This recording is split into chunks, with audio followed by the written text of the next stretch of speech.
Setiap malam, nenek memuaskan hasratnya dengan ular. Setiap ular yang digunakannya akan mati berbusa. Hingga suatu hari, nenek menangkap ular putih berjambul. Ular putih itu berbicara, "Nenek, kaulah cobaan terakhirku. Jika kau melepaskanku, aku akan membuat keluargamu kaya raya." Nenek, yang tahu perbedaan antara sekali kenyang dan selalu kenyang, setuju. Ia mengangguk mengiyakan. Ular putih itu melesat menghilang dalam cahaya kemasan. Namun sejak hari itu, nenek terobsesi membuat peti mati. Peti matiku tak hanya membuat wanita awet muda, tapi juga mengembalikan kejantanan pria. Setiap hari, orang-orang berdatangan memesan peti mati. Keluargaku pun menjadi yang terkaya di desa. Namun, saat aku berusia 9 tahun, muncul banyak memar di tubuhku. Nenek, yang telah membuat peti mati seumur hidupnya, hanya melirik sekilas. Lalu mengumumkan akan berhenti membuat peti mati. Ia tak akan membuatnya lagi. Ajaibnya, memar di tubuhku menghilang. Aku bertanya pada nenek mengapa penyakitku sembuh setelah ia berhenti membuat peti mati? Dengan ekspresi serius, nenek berkata, "Penyakitmu tidak sembuh, karena kau sebenarnya sudah mati.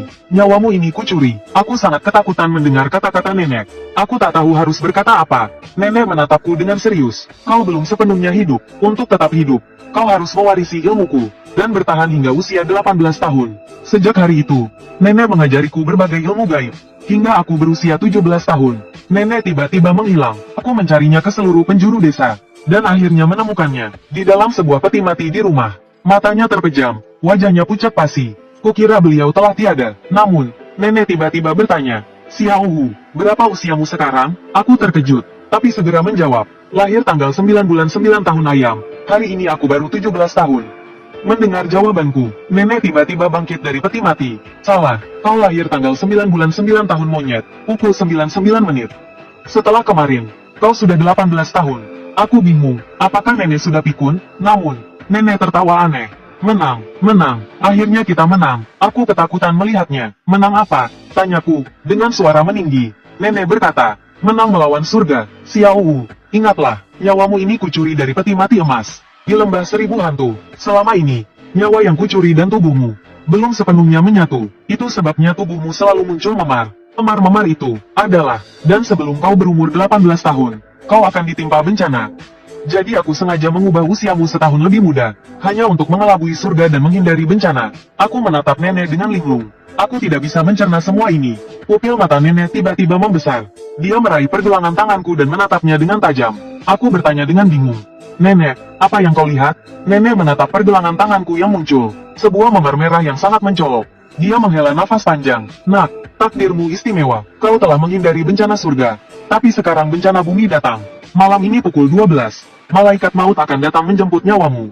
Aku bertanya dengan bingung. "Lalu apa yang harus kulakukan?" Nenek menatapku dengan serius. "Kau harus segera kembali ke desa. Berlututlah dan sujudlah di setiap rumah. Di sini, itu berarti ada kematian di keluarga." Aku tidak berani berpikir lebih jauh.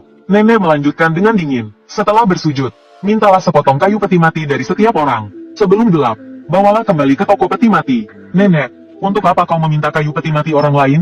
"Aturan toko peti mati adalah menggunakan yang baru, bukan yang lama. Menggunakan kayu peti mati orang lain akan mengundang makhluk kotor." Nenek hanya melambaikan tangannya. "Lakukan saja apa yang kukatakan." Setelah kembali ke desa, aku bersujud di setiap rumah. Penduduk desa sepertinya tahu aku datang untuk meminta kayu peti mati. Tanpa aku bertanya, mereka mengambil sepotong kayu dari peti mati mereka dan memberikannya kepadaku. Ketika aku kembali ke toko, langit menjadi sangat gelap. Awan gelap di langit seperti iblis yang ingin menelan toko. Melihatku kembali, nenek segera duduk dari peti mati. "Xiaowu, bencana bumi akan segera datang. Kau harus membuat peti mati untukmu sendiri malam ini. Dengan kayu peti mati yang kau bawa, tidak ada permintaan lain, asalkan tidak bocor angin dan tidak tembus cahaya." Aku agak bingung. "Nenek, membuat peti mati di malam hari akan didatangi hantu jahat. Apakah kau salah?" Nenek tidak menjawab pertanyaanku dan melanjutkan. "Setelah peti mati selesai, sujudlah 3 kali. Lalu masukkan tubuhku ke dalam peti mati. Paku peti mati hanya boleh dipakukan setengah." Ingat, melihat nenek yang serius, aku mengangguk tanpa sadar. Wajah nenek menjadi semakin pucat. "Ingat, peti mati harus selesai sebelum jam 12. Apapun yang kau dengar, jangan buka pintu. Jangan biarkan siapapun tahu kau sedang membuat peti mati. Kalau tidak, semuanya akan sia-sia." "Paham." Aku segera mengangguk. "Aku mengerti. Tapi bagaimana jika malaikat maut datang menjemputku malam ini?" Nenek tiba-tiba merentangkan tangannya dan berteriak dengan penuh semangat. "Yang melahirkan Yin, Yin melahirkan Yang. 100 kayu menjadi peti mati. Umur panjang setara dengan langit." Aku bingung. "Nenek, apa maksudnya ini?" Sebelum aku sempat bereaksi, tubuh nenek tiba-tiba menegang. jatuh lurus ke dalam peti mati. Aku tersadar dan berteriak memanggil nenek dengan hati yang hancur. Tiba-tiba, dari tengah peti mati yang kubawa pulang, muncul seekor ular putih sepanjang belasan meter. Ular itu terus-menerus membenturkan kepalanya ke arah nenek. Aku tertegun dan ketakutan melihat kejadian aneh ini. Ketika aku melihat lebih dekat, ular putih itu sudah menghilang. Saat aku hendak mencari ular putih itu, tiba-tiba terdengar suara nenek di kepalaku. Nah, tidak ada waktu lagi. Cepat tutup peti matinya. Ku menoleh ke belakang dengan cepat. Namun, selain jenazah nenek yang terbaring di dalam peti mati, tidak ada apa-apa lagi. Meskipun merasa aneh, aku tidak berani menunda lagi. Aku mengambil peralatan dan mulai menutup peti mati. Entah berapa lama berlalu, terdengar suara ketukan pintu dari luar. Aku hendak bertanya, tetapi aku teringat pesan nenek sebelum meninggal. Aku pura-pura tidak mendengar dan melanjutkan menutup peti mati. Suara seorang gadis terdengar dari luar. "Xiao Wu, ini aku, Jiang Yinge." Buka pintunya. Mendengar nama itu, seluruh aliran darahku berdesir. Dia adalah wanita impianku. Namun, karena aku pembuat peti mati, dia tidak pernah melirikku. Suara Jiang Yinge terdengar lagi dari luar. "Xiao Wu, bukankah kau menyukaiku? Biarkan aku masuk. Aku akan membiarkanmu menciumku." Kata-katanya membuatku gelisah. Tapi semakin dia seperti ini, aku tahu aku semakin tidak boleh membuka pintu.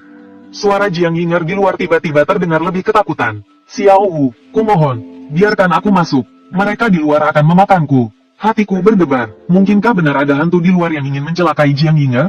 Ku meletakkan peralatan dan berjalan menuju pintu. Melalui celah pintu, kulihat Jiang Yinge mengenakan kaos putih berdiri di depan toko. Wajahnya penuh kecemasan dan ketakutan. Sesekali melihat ke belakang, dan di belakangnya, berdiri bayangan hitam yang padat. Aku langsung tahu bahwa mereka bukan manusia. Tapi apakah mereka mengincarku atau Jiang Yinge? Saat itu, Jiang Yinge melihatku. "Zhou Xiaowu, kau lihat orang-orang mati di pintu itu? Mereka mengincarku. Buka pintunya dan biarkan aku bersembunyi di dalam." Aku teringat ajaran nenek, jangan ikut campur dalam karma orang lain. Jika aku membiarkan Jiang Yinge masuk, aku akan terlibat dalam karmanya. Dan aku harus menanggung akibatnya jika hantu-hantu itu membalas dendam padaku. Memikirkan hal itu, aku berbalik dan melanjutkan menutup peti mati. Akhirnya, sebelum jam 12, paku terakhir terpasang. Setelah membungkuk 3 kali, aku memasukkan nenek ke dalam peti mati. Saat hendak menutup peti mati, angin dingin berhembus membuka jendela. Sebuah wajah manusia yang tertekan muncul di jendela dengan menyeramkan. "Anak muda, apakah ini peti mati yang baru dibuat?" Aku ingat kata-kata nenek. Aku tidak boleh membiarkan siapapun tahu aku sedang membuat peti mati. Lalu aku mendapat ide. Benar, perabot yang baru saja selesai dibuat. Hantu penekan di luar pintu menyeringai. Membuat peti mati di malam hari mengundang hantu masuk jendela. Aku akan masuk. Aku bertanya dengan dingin. "Kau tidak takut 6 dewa rumah tangga akan membunuhmu karena masuk tanpa izin?" "Kau mengakui membuat peti mati di malam hari. Itu berarti kau mengundangku masuk. 6 dewa rumah tangga tidak akan menyakitiku. Kapan aku bilang aku membuat peti mati? Bukankah aku selalu bilang aku membuat perabot?" Senyum di wajah hantu penekan perlahan memudar. Saat dia hendak berbalik dan kabur, seberkas cahaya putih mengenainya. Seketika dia berubah menjadi gas dan menghilang. Saat itu, jam di dinding berbunyi. Jam 12, kilat menyambar di luar. Aku melihat bayangan terpantul di kertas jendela. 2 sosok tinggi dan kurus. Di kepala mereka ada 2 topi berbentuk kerucut. Ini adalah hantu kembar hitam putih. Aku merasakan tekanan. Kakiku gemetar tak terkendali. Saat itu, tangan pucat menarikku masuk ke dalam peti mati kayu yang baru saja dibuat. Yang aneh, peti mati itu kosong. Jenazah nenek hilang. Sebelum aku sempat bereaksi, tutup peti mati. Menutup dengan bunyi, plok. Terdengar suara palu memukul peti mati dari luar. Duniaku menjadi gelap gulita. Aku hanya mendengar 7 kali suara paku peti mati dipukul. Dari kekuatan pukulannya, aku tahu, di luar adalah nenek. Tapi kenapa dia memakukan aku di dalam peti mati? Saat paku terakhir dipukul, seekor ular besar melilitku erat. Aku merasa sangat hangat. Tapi sedetik kemudian, tutup peti mati dibuka. 2 wajah pucat hantu kembar hitam putih menatapku. "Zhou Xiaowu, tempat ini bukan milikmu. Ikutlah dengan kami." Setelah mengatakan itu, ular piton besar itu melompat keluar dari peti mati. Keduanya mundur selangkah dan menenangkan diri. "Berani-beraninya kau menghalangi tugas malaikat maut? Nenek datang. Tuan-tuan, cucuku belum waktunya mati. Jika kalian berani membawanya pergi, aku tidak akan tinggal diam." Hantu kembar hitam putih menatap nenek dengan dingin. "Zhou Xiaowu sudah mati 18 tahun yang lalu. Kau dan ular kecil ini tidak bisa menghentikan kami." Nenek mengeluarkan cermin perunggu Bagua dan mengarahkannya padaku. Di cermin, 3 api jiwaku menyala terang. Hantu kembar hitam putih tampak terkejut. "Nenek tua, kau berani mencuri umur orang lain? Kau tidak takut dikutuk langit?" Nenek mendengus dingin. "Itu bukan urusan kalian. Cucuku belum waktunya mati. Kalian tidak boleh membawanya hari ini." Si putih dan si hitam saling berpandangan. Lalu mereka mengulurkan tangan mereka ke arahku. menarik jiwaku dan berjalan keluar. Kulihat di luar pintu penuh sesak, dengan orang mati yang mengenakan pakaian pemakaman. Aura yin yang terpancar dari tubuh mereka, sama sekali tidak lebih lemah dari si putih dan si hitam. Nenek mendengus dingin, jika kalian tidak melepaskan cucuku, jangan salahkan aku. Begitu kata-kata itu terucap, ular piton raksasa itu tiba-tiba menerjang. Si putih dan si hitam buru-buru mundur dan berubah menjadi bayangan cahaya, menghilang. Jiwaku langsung kembali ke tubuhku. Saat bangun, punggungku sudah basah kuyup oleh keringat. Nek, apa mereka sudah pergi? Nenek menatapku dengan tenang. Nak, kutukan tanah belum hilang. 3 tahun ke depan akan ada bencana kecil. 9 tahun ke depan akan ada bencana besar. Hatiku menjadi sangat cemas. Nek, apa yang harus kulakukan? Nenek menghela nafas. Agar kutukan tanahmu hilang, pertama-tama kau harus mencari tahu asal-usulmu. Cari tahu siapa pemilik takdirmu sebenarnya. Aku semakin bingung. Apa yang harus kulakukan? Nenek menatapku dengan serius. Ingatkan kau apa yang kukatakan dulu tentang takdirmu yang dicuri dari peti mati emas di lembah 10.000 hantu? Konon, 100 tahun yang lalu, seorang pendeta tahu berjubah ungu menyegel seekor naga jahat di dalamnya. Tetapi sebelum menyegelnya, pendeta itu sepertinya melihat sesuatu di dalam peti mati emas itu, sehingga ia rela mengorbankan nyawanya bersama naga jahat itu, dan dikubur bersama di dalamnya. Aku menatap nenek dengan bingung. Jadi, ada 2 nyawa di dalam peti mati emas itu? Lalu takdir siapa yang kucuri? Nenek menghela nafas. Aku juga tidak tahu. Kau harus mencari tahu asal-usulmu sendiri, untuk sepenuhnya menghilangkan kutukan tanah ini. Waktuku tidak banyak lagi. Ada beberapa hal yang harus kukatakan padamu. Pertama, saat ayam berkokok, kembalilah ke desa dan cari 8 pria kuat untuk menggali peti mati kakekmu. Aku menunjukkan ekspresi kesulitan. Menggali makam kakek, bagaimana mungkin? Nenek tidak menjelaskan lebih lanjut.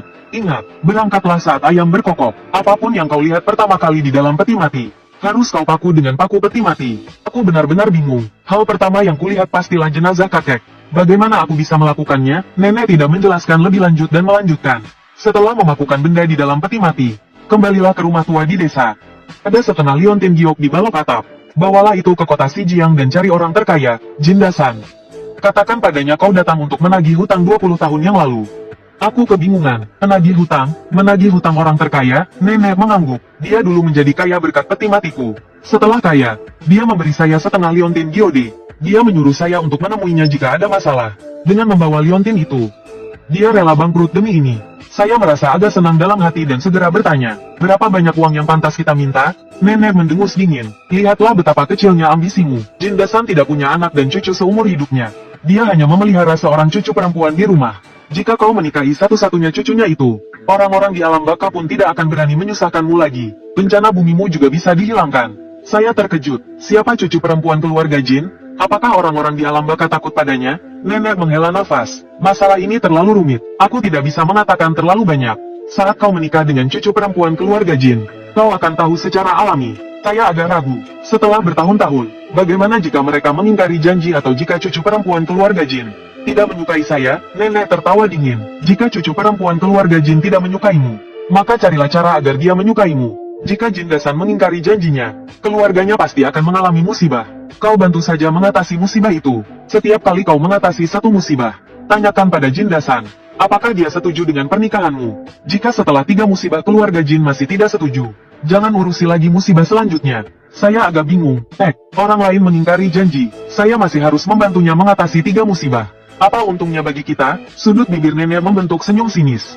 Semakin banyak hutang keluarga Jin kepada kita, semakin besar musibahnya. Saat musibah keempat datang, selain kamu, tidak ada yang bisa mengatasinya. Saat itu, mereka pasti akan setuju untuk menikahkan cucunya. Tapi ingat, saat itu tiba, kau harus menolak. Saya langsung bingung, bukankah bersama Nona Jin bisa menghindari bencana bumi? Kenapa akhirnya harus menolak? Nenek melihat kebingungan saya dan menjelaskan, cinta yang dipaksakan tidak akan manis. Jika benar-benar sampai pada titik itu, kau bisa meminta cermin pusaka dari Nona Jin. Saya mengangguk. Apakah cermin itu sangat hebat? Nenek tersenyum tipis. Cermin ini terbuat dari tulang naga yang dipoles. Ia bisa mengintip takdir. Tentu saja juga bisa melihat asal-usulmu.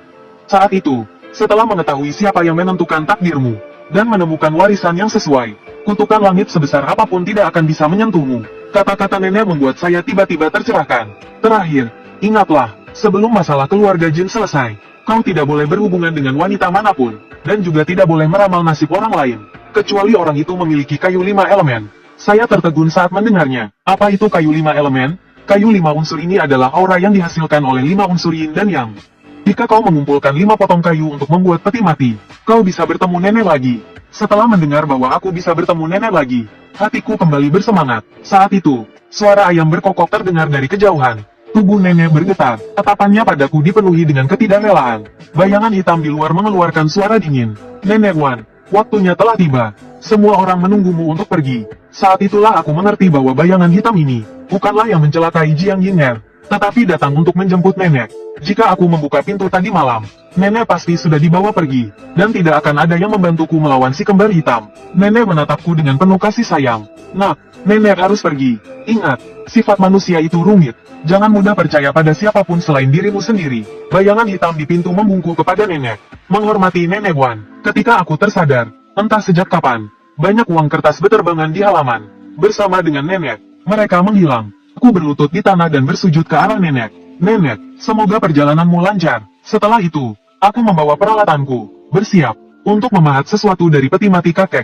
Saat aku sampai di pintu, suara Jiang Ying'er terdengar. Xiao Wu, tolong aku, tolong aku.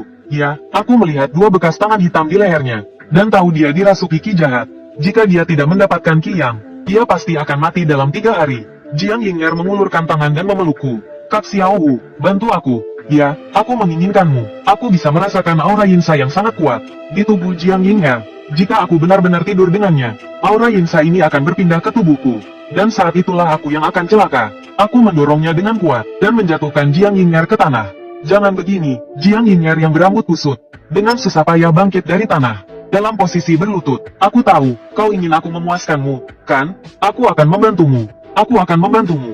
Saat ini, Jiang Ying'er, demi bertahan hidup, seperti kehilangan akal sehatnya, mengulurkan tangannya untuk membuka ikat pinggangku. Aku meraih tangannya, dan berkata dengan tatapan tajam dan serius. Jiang Ying'er, aku ada urusan. Aku tidak bisa membantumu. Bantu aku sekali ini saja. Ya, kalau kau tidak memberiku, aku akan mati. Aku mendengus dingin. Kalau kuberikan, aku yang akan mati. Mendengar jawabanku, Jiang Ying'er, ia tertegun sejenak, lalu berkata, bukankah kau menyukaiku? Mati untuk orang yang kau sukai. Apa salahnya? Aku mulai kehilangan kesabaran. Kau gila. Ya, melihat sikapku yang keras, Jiang Ying'er tiba-tiba berdiri, dan berteriak padaku dengan wajah memerah. Zhou Xiaohu, jika kau tidak menyelamatkanku, aku akan menghantuimu. Kalau begitu, aku akan membuatmu menjadi hantu sekarang juga. Setelah mengatakan itu, aku mencekik leher Jiang Ying'er dengan kuat. Saat aku terus menekan, urat-urat di dahiku mulai menonjol. Jiang Ying'er mulai ketakutan. Dia memukul tanganku dengan putus asa, memohon agar aku melepaskannya. Begitu aku melepaskannya, Jiang Ying'er langsung berjongkok dan menangis, mencoba untuk mendapatkan simpatiku. Daripada menangis di sini, lebih baik kau segera mencari tabib Tiongkok untuk mengobatimu. Mungkin masih ada harapan. Aku memberinya saran yang baik, lalu pergi tanpa menoleh ke belakang dan masuk ke mobil Van Wuling yang terparkir di luar. Aku berkendara menuju desa. Begitu turun dari mobil, aku bertemu Zhou Denyu, penduduk desa. Dia berlari ke arahku begitu melihatku. Kak Xiaowu, ku dengar kau kembali ke desa kemarin untuk pemakaman. Butuh bantuan? Prosesi 100 hantu untuk nenek sangat aneh. Dan dia keluar dari rumah duka sendirian. Aku tidak tahu harus menjawab apa. Aku hanya mengatakan itu sudah selesai. Tapi aku masih membutuhkanmu untuk mencari 7 orang untuk membantuku menggali makam kakek. Zhou Denyu setuju tanpa banyak bertanya. Oke, aku akan mencari orang sekarang. Kau tunggu saja di makam kakekmu. Saat aku sampai di makam kakek, aku memeriksanya dengan cermat. Dulu aku tidak mengerti hal-hal ini. Tapi sekarang terlihat bahwa makam kakek bukanlah tempat yang sederhana. Ini benar-benar tempat feng shui yang bagus. Aku tidak mengerti mengapa nenek ingin menggali makamnya. Saat aku sedang berpikir, Zhou Denyu datang dengan 7 orang. Kak Xiaowu, kapan kita mulai? Aku melihat jam. Baru jam 6 pagi. Jika kita mulai sekarang, kita mungkin bisa menggali makam sebelum jam 12 siang. Ini juga akan mencegah tulang kakek terkena sinar matahari siang. Tunggu aku selesai sembahyang dulu. Setelah mengatakan itu, aku membakar 3 batang dupa di makam kakek dan bersujud 3 kali. Tiba-tiba, terdengar suara yang merdu. Kak Xiaowu, gali petinya cepat. Kita kehabisan waktu. Aku tertegun dan melihat sekeliling. Selain Denyu dan yang lainnya, tidak ada wanita lain. Di makam kakek, Denyu, apakah kalian melihat atau mendengar sesuatu tadi? Seorang wanita atau suara? Kuan Niu tertawa kecil. Wanita itu tidak terlihat di jalan mendaki gunung. Aku melihat seekor ayam jantan besar. Ayam jantan itu sangat besar. Ekornya panjang dan indah. Seumur hidupku, aku belum pernah melihat ayam jantan seindah itu. Kalau saja bisa menangkapnya dan memasaknya menjadi sup. Ergo yang berada di sampingnya mengingatkan dengan baik. Dan Yu, air liurmu mau menetes. Melihat Zhou dan Yu seperti itu, aku menggelengkan kepala tanpa daya. Aku merasa teriakan minta tolong gadis itu tadi berhubungan dengan peti mati kakekku. Aku segera menyuruh mereka menggali. Li Ergo bertanya dengan hati-hati, katakan dulu, kira-kira kita harus menggali sedalam apa? Jangan sampai nanti saat menggali, peti mati kakek rusak. Aku menghitung dengan jari sambil bergumam. Menurut bentuk gunung ini, peti mati kakekku seharusnya terkubur sedalam 3C3. Kalian gali sampai 3C2 lalu berhenti. Nanti kalian bersihkan dengan tangan. Li Ergo menandai sebuah titik di sekop besi dengan pensil batu. Lalu, mulai menggali makam kakekku. Kedelapan orang ini biasanya bekerja sebagai penggali kubur di desa. Jadi menggali makam mudah bagi mereka. Aku menatap tanah yang digali dari makam. Kualitas tanah adalah yang paling menentukan baik buruknya suatu lokasi pemakaman. Awalnya, mereka menggali tanah kuning. Setelah menggali lebih dalam 3C, tanah kuning itu berangsur-angsur berubah menjadi hitam kecoklatan. Melihat tanah pemakaman yang hitam kecoklatan itu, pupil mataku tiba-tiba membesar. Ini pertanda sangat buruk. Ada masalah besar dengan makam kakekku. Memikirkan hal ini, aku segera berteriak kepada Zhou dan Niu dan yang lainnya di dalam lubang. Cepat naik, cepat. Suaraku baru saja berhenti. Suara gadis yang merdu itu terdengar lagi. Kakak Xiao Wu, apakah kau lupa pesan nenek? Jangan berhenti, tidak ada waktu lagi. Gali cepat, gali cepat. Kata-kata gadis itu mengingatkanku. Melihat Zhou Xiaowu dan yang lainnya bersiap untuk keluar dari lubang, aku mendesak, jangan berhenti, terus gali. Mereka saling memandang dengan bingung dan Niu menatapku dan bertanya, Kak Xiaowu, bukankah kau tadi menyuruh kami naik? Kenapa sekarang kau menyuruh kami terus menggali? Jadi, kami harus menggali atau naik? Cepat, aku menatap tajam tanah pemakaman yang hitam kecoklatan itu. Sambil mengeluarkan penggaris luban penangkal kejahatan warisan nenek. Dari tasku aku mengawasi situasi di makam dengan saksama. Dengan desakanku, kedelapan orang itu mempercepat penggalian. Tak lama kemudian, peti mati kakek terlihat. Zhou dan Niu bertanya dengan mata terbelalak. Kak Xiao Wu, apakah kakekmu meninggal secara tidak wajar? Kenapa peti matinya berwarna hitam? Aku sudah memperhatikan peti mati yang menyembul dari gundukan tanah itu. Peti mati itu berwarna hitam kemerahan. Artinya, peti mati kakek awalnya berwarna merah. Dan warna hitam ini disebabkan oleh energi jahat di sekitarnya. Bagaimana bisa tempat yang begitu bagus memiliki energi jahat sebesar ini? Zhou dan Niu tiba-tiba berseru kaget. Xiao Wu, kenapa ada lubang di sini? Aku mengikuti pandangan dan Niu. Benar saja, di samping peti mati kakek, ada lubang hitam seukuran kepalan tangan. Lubang itu sangat gelap dan tak berdasar. Bulu kuduku berdiri. Energi jahat ini jelas berasal dari lubang ini. Dan jelas ini perbuatan manusia. Jadi, ada seseorang yang memutak-atik makam kakekku. Saat aku sedang berpikir, Zhou dan Niu tiba-tiba berteriak, ada koin tembaga di sini. Aku mengambilnya dan memeriksanya dengan teliti. Tertera tulisan Jiang Yu Tongbao. Ini jenis koin tembaga yang belum pernah kulihat sebelumnya. Mungkin ada hubungannya dengan orang yang melubangi makam kakek. Aku menyimpan koin itu dan melihat ke arah 8 orang itu. Siap membuka peti mati. Peti mati itu tiba-tiba bergetar. Sepertinya ada sesuatu yang ingin keluar dari dalamnya. Li Ergo menatapku dengan wajah pucat. Zhou Xiao, kakekmu tidak berubah menjadi Jiangxi, kan? Sebelum aku sempat menjawab, Zhou dan Niu menimpali. Terlalu banyak nonton film zombie. Mana ada hantu di dunia ini? Kita harus percaya pada sains. Begitu selesai bicara, terdengar suara bentang-bentang-bentang dari dalam peti mati. Dengan pengalamanku bertahun-tahun bekerja dengan kayu, suara dengan kekuatan seperti ini mustahil dihasilkan oleh orang hidup. Zhou dan Niu juga ketakutan hingga wajahnya pucat. Tamparan di wajah datang terlalu tiba-tiba. Xiao Wu, kakekmu mau hidup lagi? Bagaimana kalau kita keluarkan dia untuk menghirup udara segar? Li Ergo dan yang lainnya tersadar. Mereka lari terbirit-birit keluar. Menghirup udara segar apanya? Ini Jiangxi, lari. Gerakan di dalam peti mati semakin keras.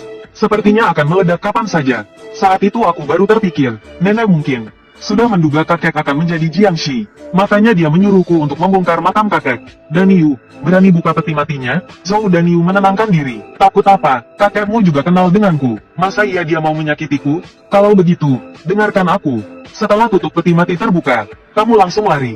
Jangan ragu sedikit pun. Zhou dan Niu mengangguk dan mendorong tutup peti mati dengan sekuat tenaga. Tutup peti mati terlempar sejauh belasan meter. Semburan energi jahat hitam melesat ke arah Zhou dan Niu. Aku berteriak, menunduk, sambil memegang penggaris luban penangkal energi jahat. Aku memukul energi jahat itu. Energi jahat di udara belum sepenuhnya menghilang. Zhou dan Niu menunjuk peti mati dengan terkejut dan berteriak. Petik terbalik, petik terbalik, petik terbalik, petik terbalik, petik terbalik, petik terbalik, set. Kak Xiao Wu, itu apa? Di dalam peti mati kakek, seekor kelabang sebesar pergelangan tangan, dengan mata merah menyala, mengeluarkan suara mendesis yang membuat merinding. Zhou dan Niu melihat jelas makhluk itu, menelan ludah, dan berkata, Kak Xiao Wu, kakekmu berubah jadi siluman. Aku sedikit kesal. Kakekmu yang jadi siluman siput. Liang Feng Shui ini telah dirusak. Berubah menjadi tempat yang buruk. Zhou dan Niu berseru lagi. Kak Xiao Wu, lihat apa yang ada di bawah kelabang itu? Terlihat di bawah kelabang besar itu terjepit Seekor ular putih kecil. Ular putih kecil itu menatapku dengan memelas. Kak Xiao Wu, tolong aku. Jika kau menyelamatkanku, aku bersedia menjadi penjaga rumahmu dan melindungimu seumur hidup agar selalu aman dan sejahtera. Aku langsung bersemangat. Ular ini jelas hampir mencapai tahap selanjutnya. Ini mungkin cobaan terakhirnya. Jika aku memiliki penjaga rumah yang kuat, itu pasti akan penting untuk perjalananku selanjutnya. Memikirkan hal itu, aku mengeluarkan paku peti mati dan memukulnya ke kepala kelabang. Kelabang itu mengeluarkan suara mendesis. Tubuhnya yang panjang menggulung menjadi bola. Tampaknya sangat kesakitan. Aku melihat peluang dan memukul kepala kelabang itu lagi. Namun, kelabang itu mengibaskan ekor beracunnya ke arahku. Aku tidak bisa menghentikan tanganku. Melihat aku akan terkena ekor beracun itu, Zhou dan Yu berteriak, dan mengambil sekop besi di sampingnya lalu melemparkannya. Sekop itu tepat mengenai ekor kelabang. Terlihat gas beracun hitam keluar dari tubuh kelabang.